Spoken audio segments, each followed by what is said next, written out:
So I knew that I was going to be speaking on a very challenging topic this evening. So to strengthen my ethos, I brought my special mid-70s Bible. Keep on trucking with Jesus, with the sun behind it. And I thought that would make you want to listen to everything I had to say. Let's pray. Father, thank you for our time. We surrender it to you. I ask you to watch over us. We pray in Jesus' name. Amen. So I'm going to be talking about politics and American politics, and that's not, for the most part, that's not an exegetical sort of thing, right?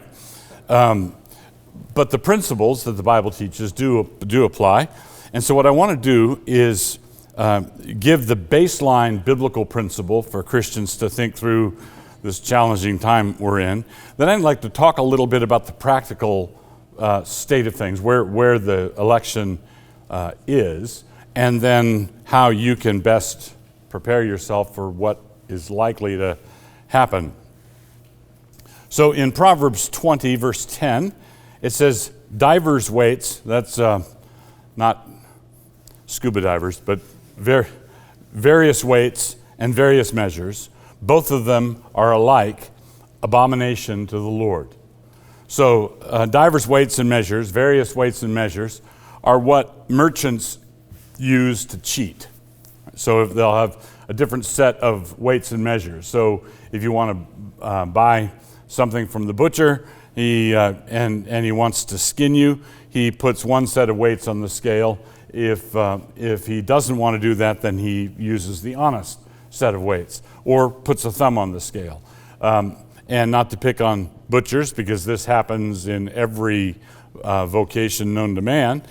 People cheat, people cut corners, people fudge the numbers, people lie, and to jigger with the mechanism to make the person pay more or to rob the person of what was rightly his, it says here, is an abomination to the Lord.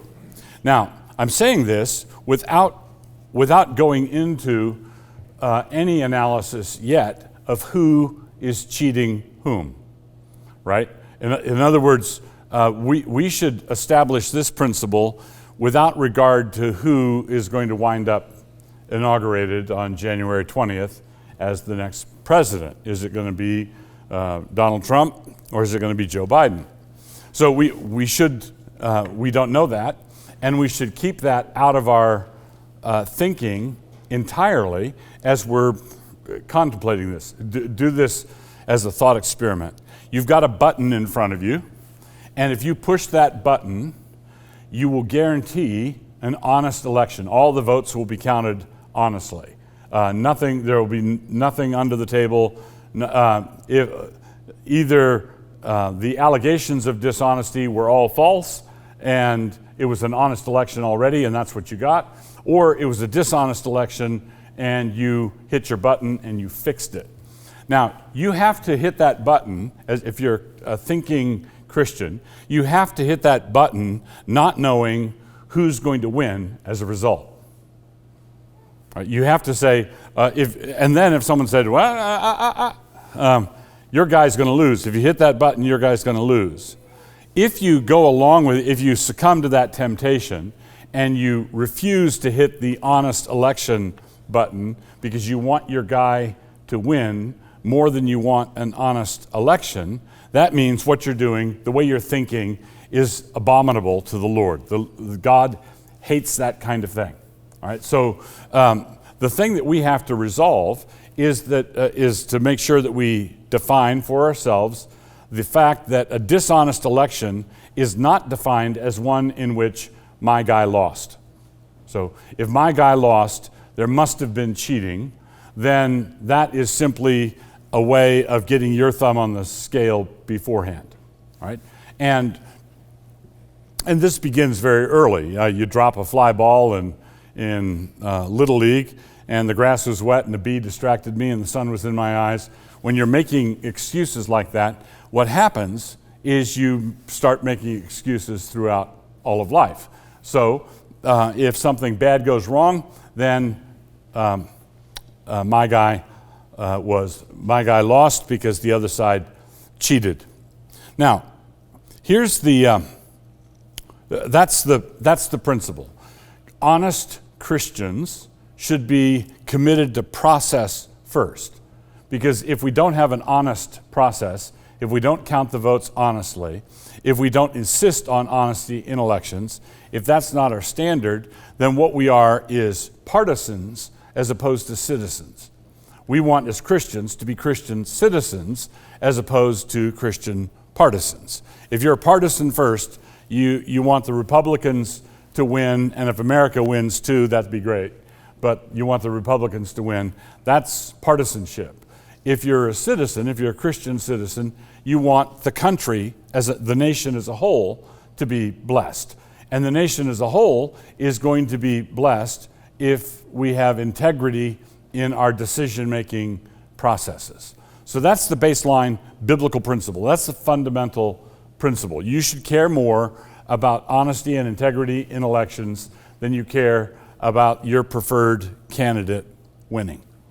So that's number one. Number two, where are we exactly? What's the situation? Well, if I knew that, I'd be richer than I am. Well, I can tell you roughly where we are. It's hard to say exactly because there's so much going on.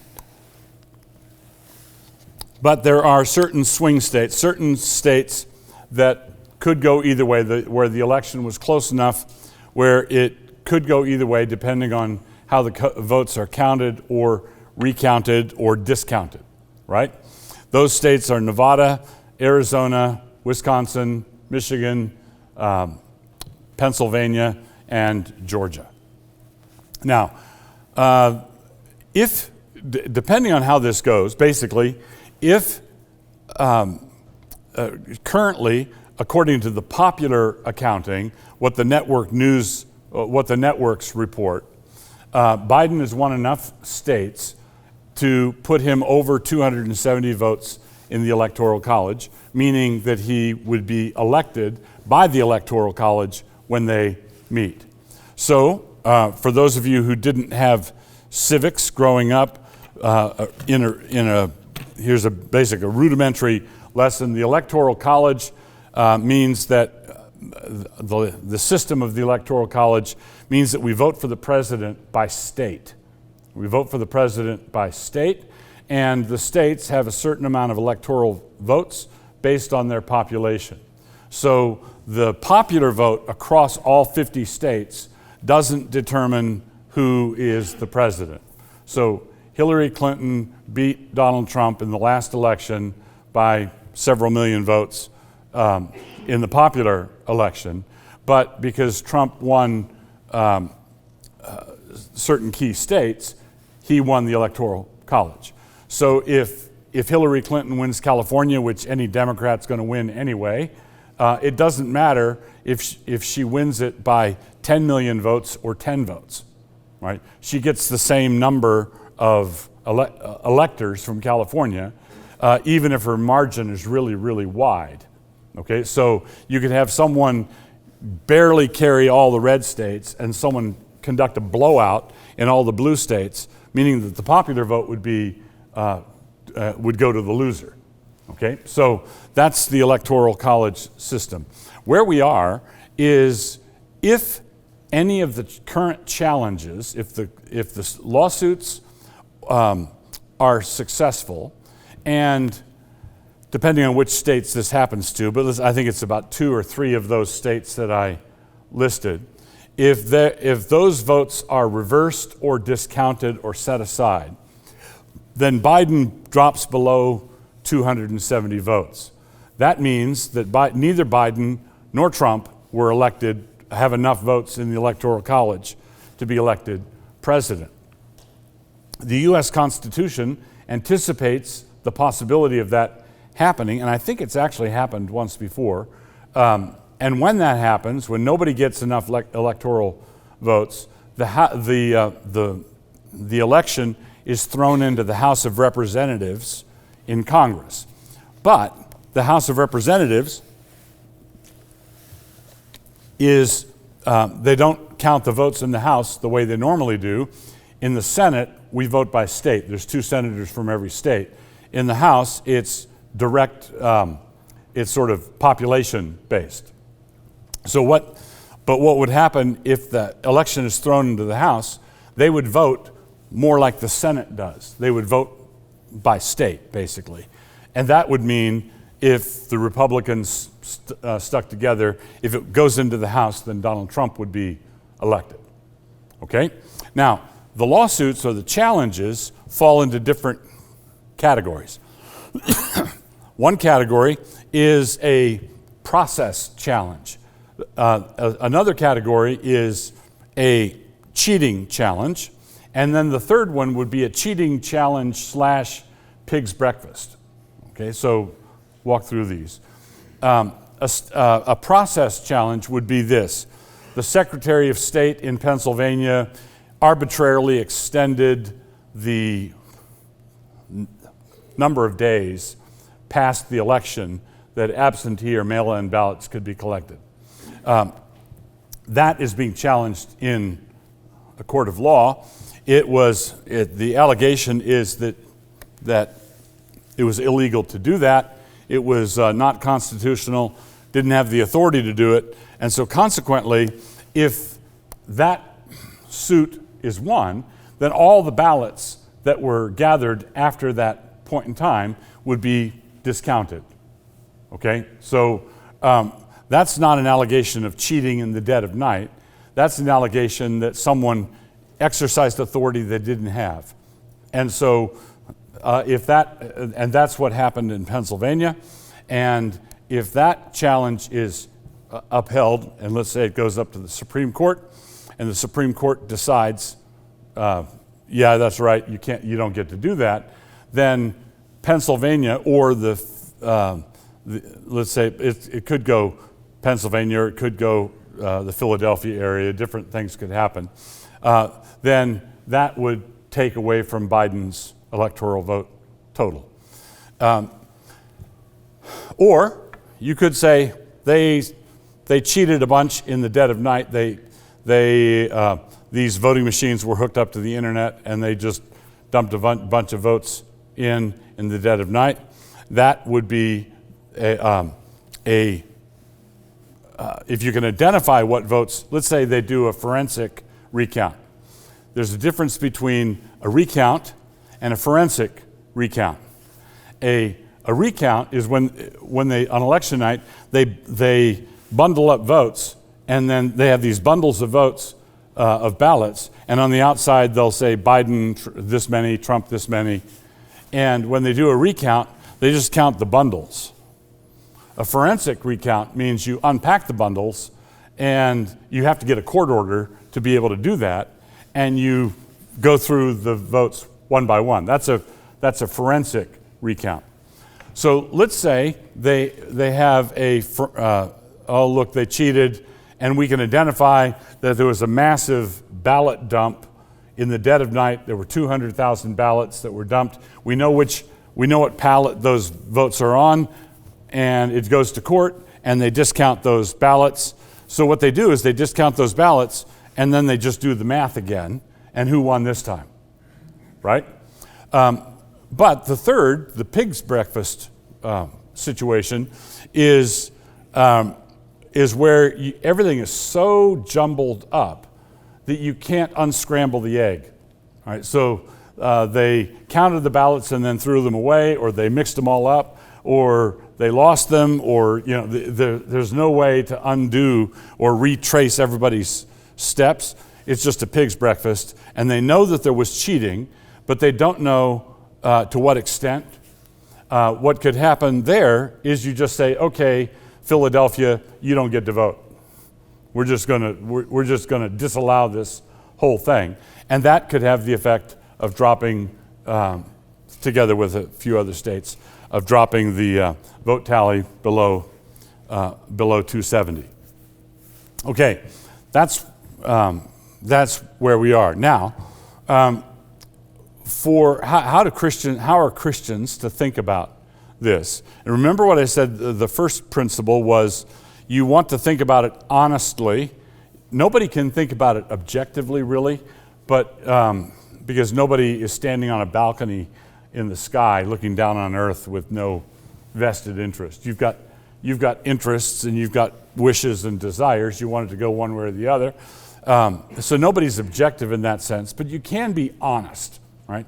You can be honest where you would make the decision, you'd push the button even if you knew that meant your guy was going to lose. The fact that he's your guy means that you're not objective. The fact that you'd push the button anyway means that you're honest. Okay? So, how are we to process all these things? I've been following all the stories, and there are some wild ones.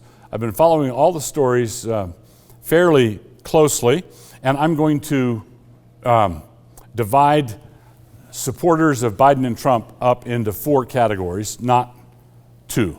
Okay? I showed you 3 fingers, 2 fingers.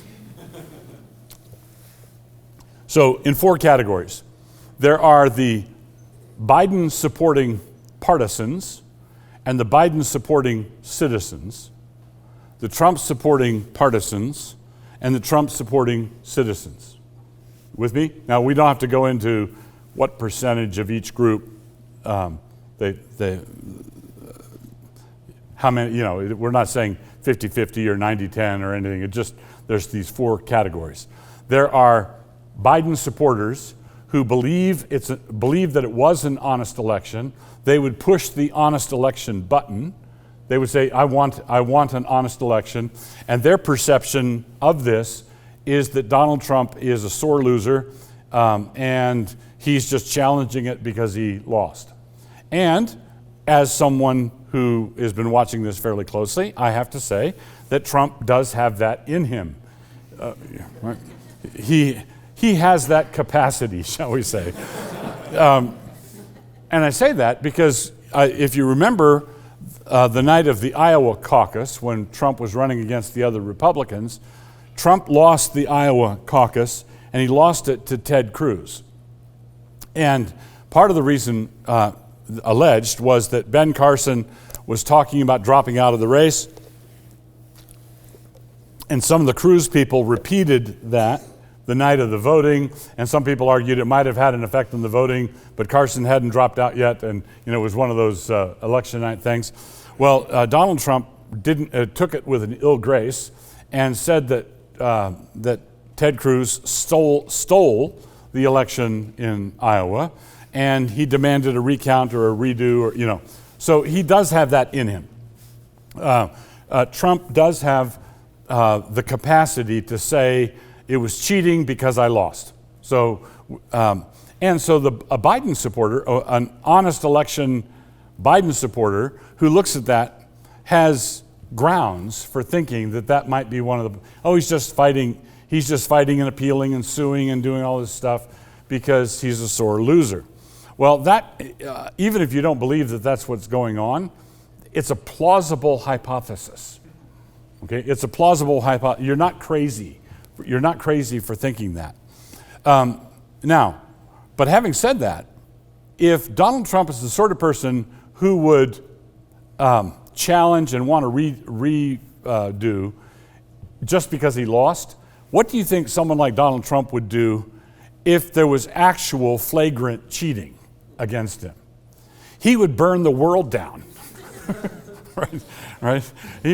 He's not going to take that sweetly. So that should be kept in mind also.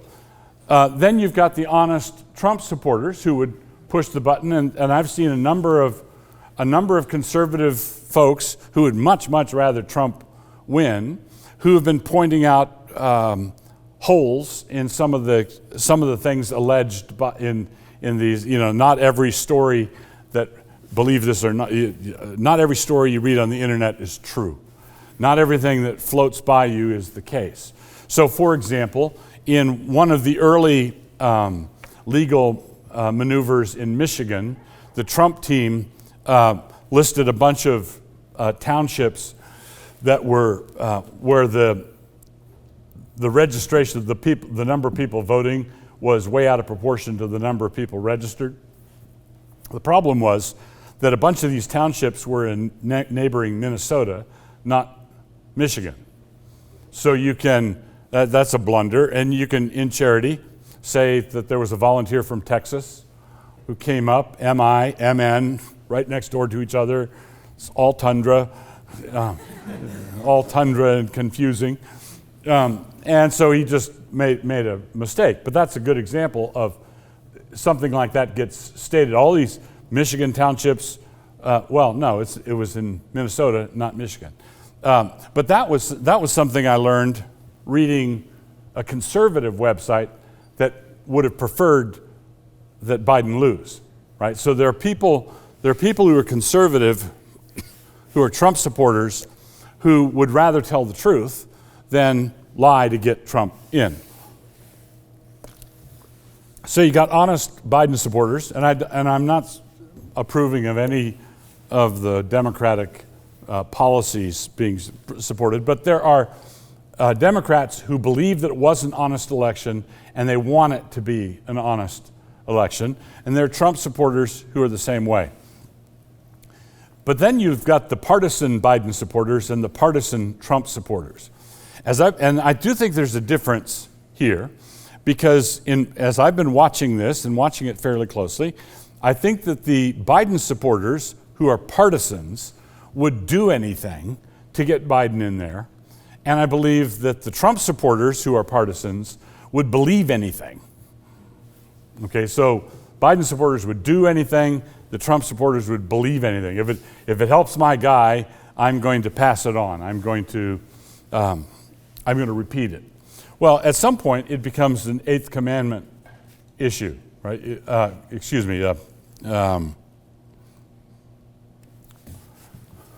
Ninth Commandment issue.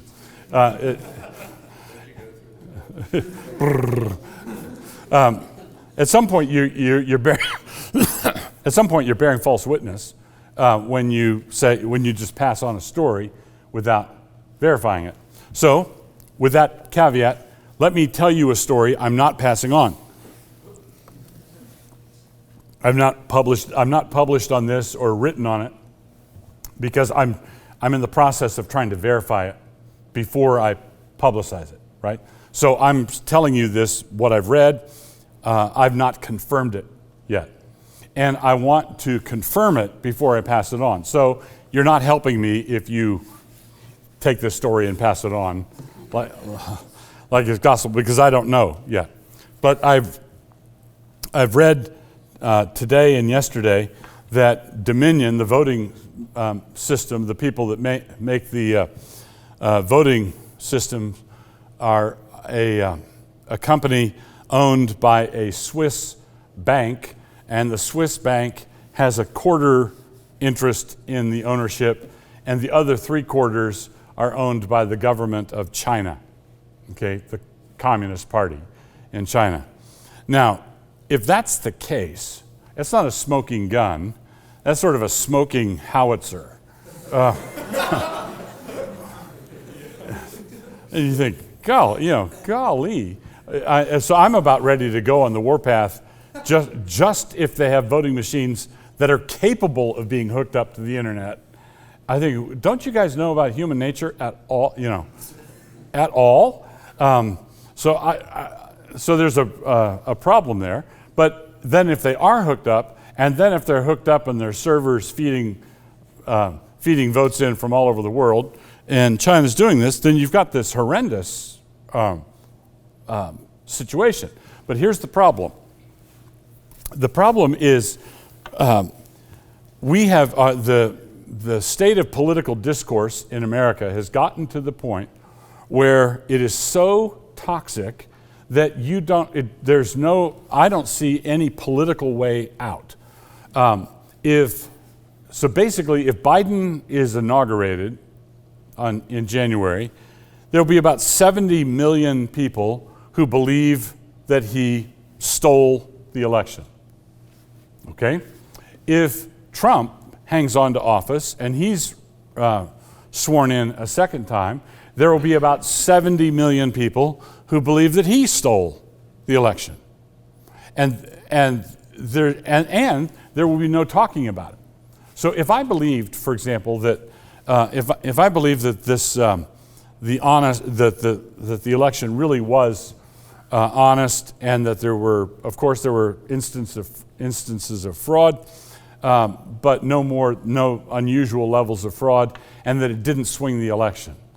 If I believed that, I honestly believed that, and I wanted the conservatives on the other side to calm down, I wouldn't call them idiots.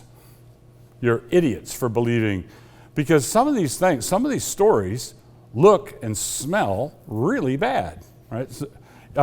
So I watched the testimony of a UPS driver or truck driver who drove a truck full of ballots from New York to Pennsylvania. And he said, my truck was full of ballots, and so what are Pennsylvania votes doing being shipped in from New York? It excites comment. It raises questions. Now, let's say there were a perfectly good explanation for it, like the Minnesota-Michigan explanation, or another. There were a flurry of stories a few weeks ago saying there were all these dead people in Michigan voting. You may have heard of those, all these dead people voting. Well, I thought, man, that's bad. This lady born in 1898 voted, and that seems like a not good thing. Well, the problem was, I heard you might think, what possible explanation could you have for something like that? Well, there's a reasonable one, and that is when all the records and the voting offices were being switched over to computers in the 70s, what they were doing is just putting arbitrary birth dates in, like 1900, just an easy birth date. And at the time, it didn't make any difference. 50 years later, it makes quite a difference, because that person who's still voting, they were 20 then, now is, well, they wouldn't be 20, but that's another thing. Basically, you could account for something like that. Okay, that's a reasonable, plausible explanation. But I don't think that people who see these things stack up are disloyal or unpatriotic or morons for wanting to do a forensic exam of the voting or the ballots or the machines. Dominion, Dominion, which runs most of the voting, runs most of the voting machines in use in the United States, has said that they are opposing a investigation of their machines because the information of how they count votes is proprietary. Okay, so that's a proprietary bit of business information. We don't want people investigating that. Well then, okay, let's throw out all the Dominion votes then, because if you can't investigate if it was honest or not, then what's the point? You always have to be able to check to go back. You always have to be able to go back and check and see if the weights and measures were jiggered with at all. There are many more things that I could say, but I want to leave room for questions. Pastor Doug, so you mentioned the situation being so toxic right now, and even alluded to a story that you're kind of waiting to confirm. Mm-hmm. Can you give us a little bit of advice on all these things are flashing by our screen? Some of it's marked by Twitter or Facebook as that's not actually true, or there's more to the story. How do you even know what is true in this? Anything that Twitter censors is true. All Babylon Bee articles. So I forgot to mention that. So we have all these disputes all over the country, and we don't know. You're looking at Michigan or you're looking at Georgia, and you hear the claims and the counterclaims. It's a Proverbs 18:17 deal, right? One person seems real reasonable until you hear the other person come and give his side. Well, sometimes there are Proverbs 18:17 volleys, and it might be a good tennis volley back and forth, and there's a good answer, and then a good answer, and then a good answer, and you have to track the argument. So when you look at Georgia, you look at Pennsylvania, and say this makes my head hurt. What do I do? Well, this is one of the tells, this is one of the arguments I would offer, is we don't know which side in this particular Georgia dispute is correct, but we do know which side is being censored. All right, we do know who's being told to shut up, and that in a environment like ours today should tell you something. So my sympathies are immediately with the censored. So big tech, Google and Twitter and Facebook doing what they're doing to keep information from getting to the people. That means the thing that they want me to believe is true is getting up to the plate with 2 strikes already. Yeah. One of the things that it kind of brings up this almost epistemological crisis of how do I even know anything, that it is a faith. Like you're taking on faith certain things. So there's people who they grew up watching CNN or their parents grew up watching Fox News, and they just take on faith, whatever is there on the screen.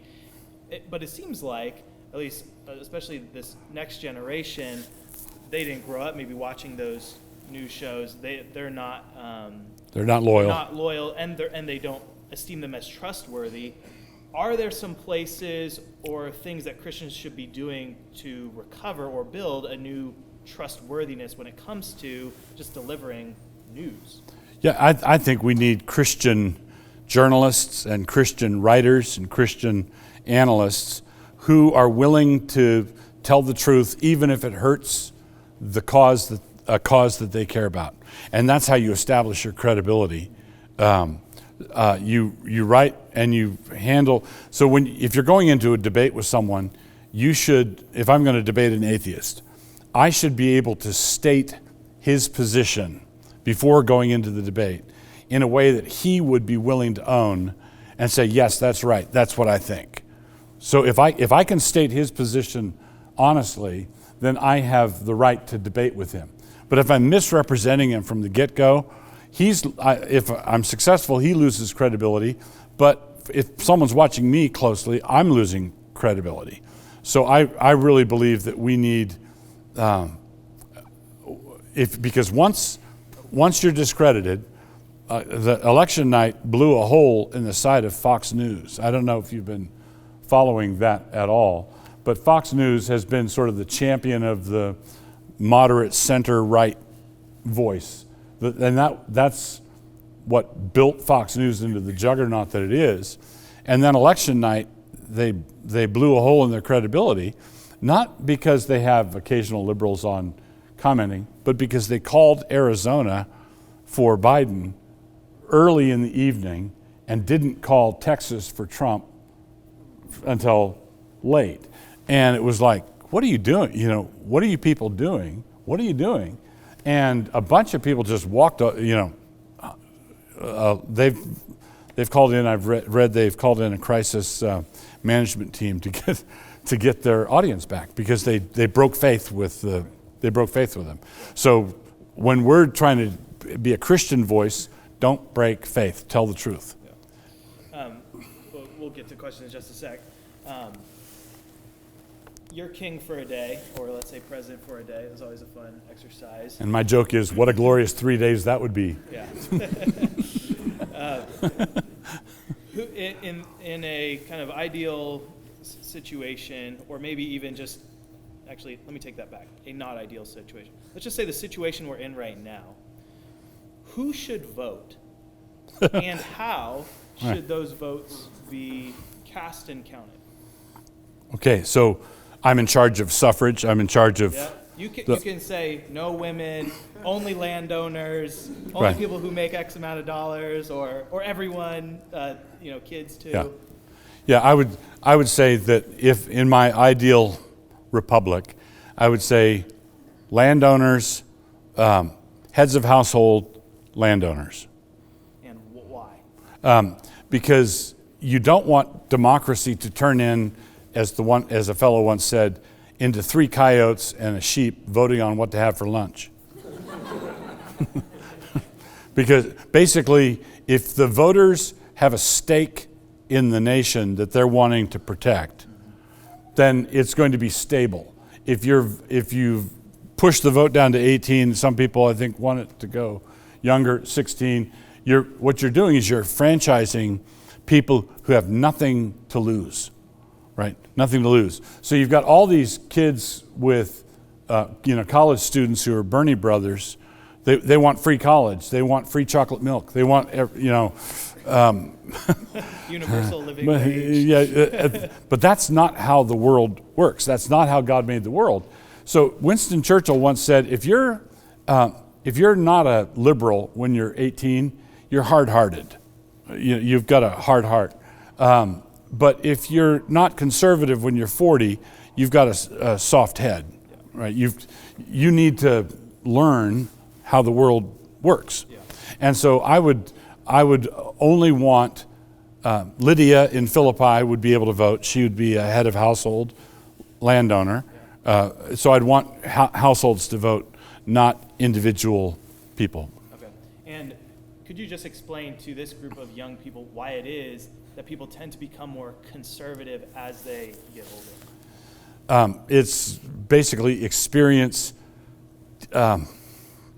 Experience teaches you a lot about how the world is. Conservatism is simply adapting to what God reveals about the world in His Word and what God reveals to us in His world by how the world runs. And I think that it's the school of hard knocks. So young people are oftentimes idealistic, and they say, yes, wouldn't it be nice if everybody had $15 minimum wage? And then all of a sudden you've got all these restaurants in Seattle shutting down. Well, how did that happen? We were going to have unicorns. It was going to be fluffy clouds and unicorns. No. Open it up for questions. No. Do you want to go ahead? I was just going to make a comment about Fox News. Do you think the fact that they're owned by Disney now has some impact on their credibility and what they'll do? Like, how much Who? Disney. Disney now owns Fox News. Owns who? Fox News. Oh, yeah, okay. You saw what they did to Star Wars. So Yeah, and basically what happened was the person who built it was Rupert Murdoch, and now I believe the decisions are being made by the next generation, and I think there's a daughter-in-law involved that wants to be woke, or wants to. It's a lot of people. A lot of this goes down to how people function in junior high. If you're fabulously wealthy in New York and or Washington D.C. and you can't get invited to a decent cocktail party because you're with Fox News, you're hungry for acceptance, and so I think that what you're saying, Disney might have something to do with it. I think the next generation, Rupert Murdoch not being there anymore, has something to do with it. One super quick follow-up. You mentioned that there was one other president. It has happened. I was talking about this the other day with someone, George Bush and Al Gore. They went down to Florida. It was after like months of debate. George Bush finally won. So Yeah. Yeah. I was talking about the election being thrown into the House. With Bush Gore, it was 2000, I think, year 2000, and Bush lost every court case all the way up until it got to the Supreme Court, and he won there, and he was the president. But that was settled in the courts. I think there was, back in the 1800s, there was one time when the election was thrown into the House of Representatives. Danny? So you said a little bit ago that we need to be able to represent someone's position accurately as they would want, as if it was coming from their own mouth before we can criticize. I've also received counsel from you, not like just you, but like just generally when you're speaking on this, like we need to be mocking people, we need to be laughing at it, we need to be deriding it. How do those two things live together, or They can't live together in the same moment, right? But they can. I believe that you need to establish your credibility with everyone. He's a truth speaker. He can represent everybody fairly. You establish that as the baseline, and once you've established your reputation, then you've got the credibility, you've got money in the bank that you can write checks on. So when Jesus mocks the Pharisees in Matthew 23, he does a demolition job on the Pharisees. Nobody thinks that Pharisaism is a good thing. For the last 2,000 years, the Pharisees there were about 6,000 Pharisees in Israel. They were one of the most highly respected groups in Israel at the time. People copied them, they imitated them, they wanted to be like them, they named their kids after them. And after Jesus was done with them, it was like Nazis. Right? Pharisaism is bad. And it was Jesus' mocking treatment of them. But when you go earlier and you see Jesus engaging with them in debate, his debates have substance. It's not just name calling. Yeah, that's totally true, because he sits in this temple and reasons with them. Yeah. Right. Jonah. So let's say all the lawsuits and everything that Trump's instigated go through, and either they're not enough to overturn the election, or there's fraud shown that is legitimate, and it's not enough to either overturn it, or the courts just don't deal with it. Right. And then Biden gets elected, but there's obvious fraud. Right. How do we go about in that situation, like having a president that would appear to have been elected? So I didn't have time to get to this, but we might face that either way it goes. So number one, Biden could easily be inaugurated as the president with tens of millions of people believing that he cheated his way there. So he's going to have a greasy cloud over him the whole time. It's going to cripple his ability. He'll have the opposite of a mandate. And we'll have to figure out, can we say not my president? Or what, you can't say that just because you lost. But at some point, if it was manifestly illicit, manifestly unconstitutional, and you've proven that to your own satisfaction, then you're setting the stage. I think we're in the Cold War phase of a civil war. The shooting hasn't started yet, but I think that's where that condition leads you. But the flip side is this. Many people don't know that in 2018, Trump signed an executive order, which I've read, and this was 2 years ago. He signed an executive order which put the United States in a state of national emergency, and the national emergency was interference in American elections by foreign entities.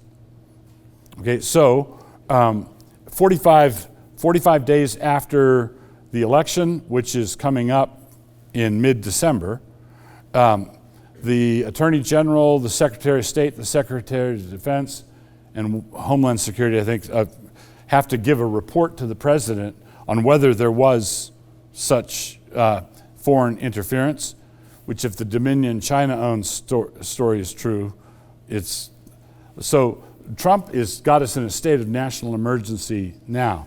There have already been some voices urging him to declare martial law or to just say, I'm not leaving, right? And then we would have the same identical problem, only the other way, right? We'd be in a country where the person running the show and the city living in the White House is what didn't get there constitutionally, right? You don't get there by an executive order. That's not how it's done. And so we're gonna be faced with that either way. I would say that one of the things we as Christians have to do is learn to think self-consciously of ourselves as Christians first. Right? Americans second, Christians first, Americans second, and be devoting ourselves to worshiping God, cultivating our relationships with other believers, getting our priorities right, and then asking God to deliver us from whichever mess we get in. Because I think it's going to be a mess either way. I think if Trump stays, there's going to be Antifa riots, and I think that if Biden is elected, I think there's going to be significant unrest from the right. Other questions? Jesse? Two quick questions. First off, in the case of allowing people to vote, if they're subsidized by the government, and like a farm, owns land, has a household, but receives money from the government, would you still allow them to vote? No. And the second, what's the most egregious case that you've seen that makes you think, okay, this is flat out fraud? The most egregious thing, so on the first one, I think that you should be not on welfare, not on subsidy payments, not getting anything from the government in order to be able to vote, because that's the coyotes and the sheep voting. So the most glaring, egregious thing about this is not, I don't have to go be a poll watcher in Pennsylvania peeking over someone's shoulder to tell if, did they cheat on that vote? I mean, this is an election, 150 million votes cast. I can't monitor all of those. You can't monitor all those. So what sorts of things can we tell from a distance? Sitting here in our seat in North Idaho. Well, here's something I can tell from a distance. In 2008, you remember when, you probably don't. You were, how old were you in 2008? They were 8. That's just not right. All right, I'll tell you. In 2008, it was Obama's first campaign. He was the messianic rock star. Okay, it was a hope and change election. He walked on water. He was just, people were all agog at his star power. So, and I was opposed to his policies, but there was no denying his star power. He was charismatic. He was fluent.